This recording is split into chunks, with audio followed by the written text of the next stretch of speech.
sent to Ukraine were being diverted and sold in the open market.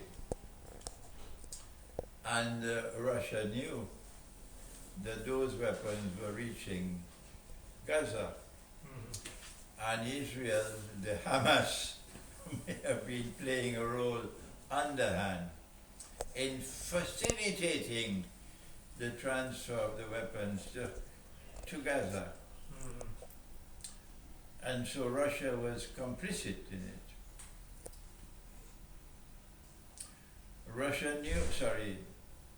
Israel was complicit in it. Israel knew that the attack was coming. Yes. Hamas didn't care. I mean, the Islamic Christians didn't care. They wanted to stop Saudi Arabia. Why did Israel allow the weapons to enter Gaza when they could have stopped it? Why did Israel allow the Islamic resistance to launch this massive attack without Israel blocking them? And then why did Israel sacrifice more than 1,000 lives of their own people? Why? Israel had to have an agenda. This was 9/11 all over again. The second 9/11. False flag. They allowed 9/11 to take place. They did more than that. They are the ones who planned 9/11. The Israeli Mossad was in the heart of 9/11. And they did 9/11 in order to pursue an agenda. So Israel allowed the attack to take place in order to get a chance, an opportunity to pursue an agenda. And the Russians were able to easily understand that. The first item on the agenda was to throw the Palestinians out of Gaza. Tell Egypt, these are your babies now. And number two, the plan was to force the hand of Hezbollah to join the war. And if Hezbollah were to join the war, the door will be open, the road will be open to Tehran. Yes, exactly. And Israel could then attack Iran with the support of NATO and attempt to demolish or at least damage the nuclear installation, nuclear sites in Israel, in Iran, if not destroying, at least delaying the possibility of Iran becoming a nuclear power. This Russians were able to understand all these things. And Russia then saw this is a snake. And Russia took off the gloves. And so Russia is now on the side of the Palestinians. Yes. And Israel is facing the pressure. And Israel is protesting against Russia. But Russia is the most powerful military force in the world today. And Russia is not scared. And so Russia is doing what no other country can do today. Inviting all the different factions to Moscow and attempting to get them to build unity in their ranks. No other country could do it. And so Russia is fulfilling a prophecy in the Quran. Let me take a little time to go back to the Quran one more time. They wanted to crucify him because he claimed that he was the Messiah.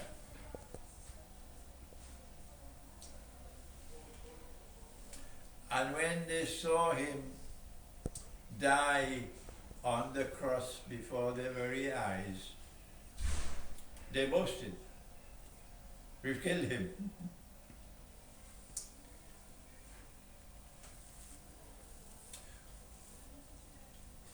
But the Quran has preserved a conversation between Allah subhanahu wa ta'ala and Jesus, Nabi Isa, at that moment of the crucifixion. And this conversation is there in Surah Al Imran. And I'm grateful to my assistant Hasbullah, who is sitting there. It did not register on me. He's the one who alerted me of what they said. بعد أعوذ بالله من الشيطان الرجيم. Ya Isa, O Jesus, inni mutawaffi. There is an honest and truthful way to explain these words, and there's a bogus way. The honest and truthful way is, I am going to take your soul. That is the correct way. And the Quran confirms it. The bogus way is, I am going to take you.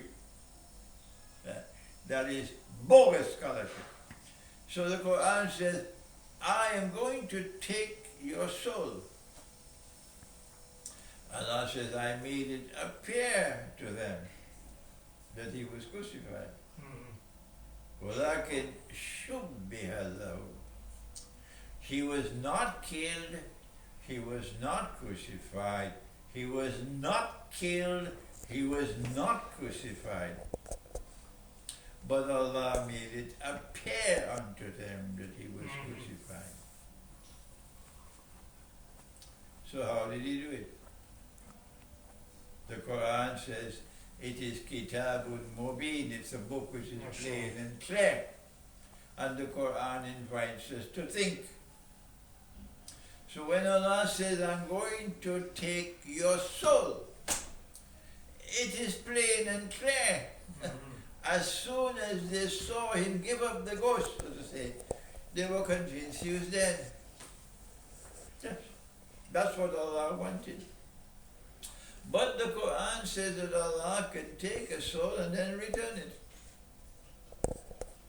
And if He returns the soul, you didn't die. This happens during sleep. This is Surah Al-Zumar.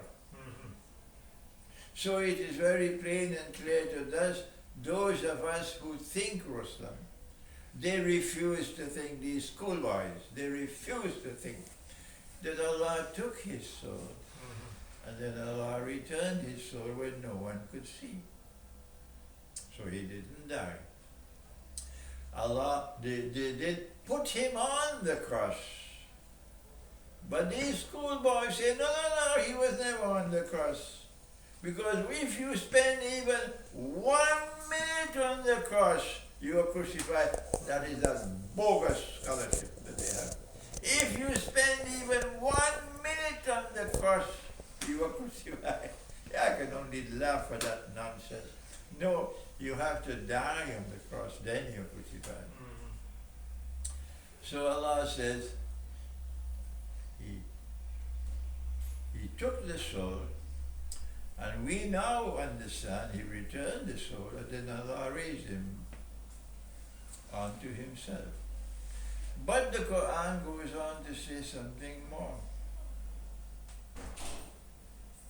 It says, وَجَعِلُ الَّذِينَ اتَّبَعُوكَ فَوْقَ الَّذِينَ كَفَرُوا إِلَى يَوْمِ الْقِيَامَةِ. And I am going to cause those who follow Jesus. And the schoolboy then jumped up. No, they are not following Jesus because they have the Trinity. Tell the schoolboy, shut your mouth. I'm fed up of you. I'm going to raise those who follow you, Jesus. Raise them above and dominant over those who rejected you.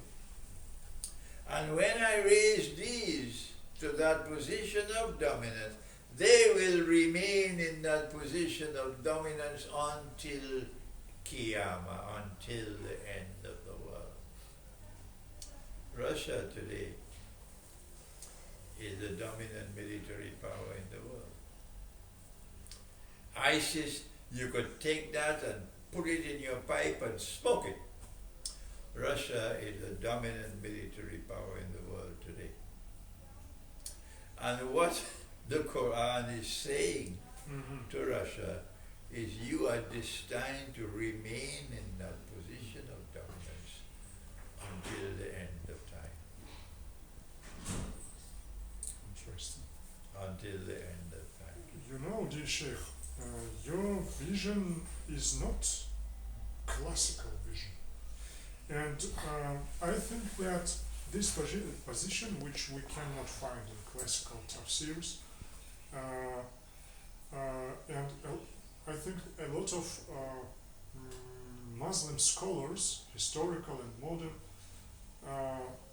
they argue, and it will be very interesting discussion between you. Did you try to organize discussion around these No. issues? I am now 84 years of age by the moon. Mm-hmm. I have spent the last 25 to 30 years teaching this subject. Wow. They know me. They know my views. Mm-hmm. They rejected me. Rejected. They have closed the doors of the masjid to me. Because of what? Because of narrow thinking? Because of conservative views? Or because of following the classical methodology of tafsir? Because of what? Or because they don't have a wider vision of modern processes? The institutions of Islamic learning, Mm-hmm. which are producing our scholars. Mm-hmm. Just 1 minute. Проходите. Проходите, я вас пропишу.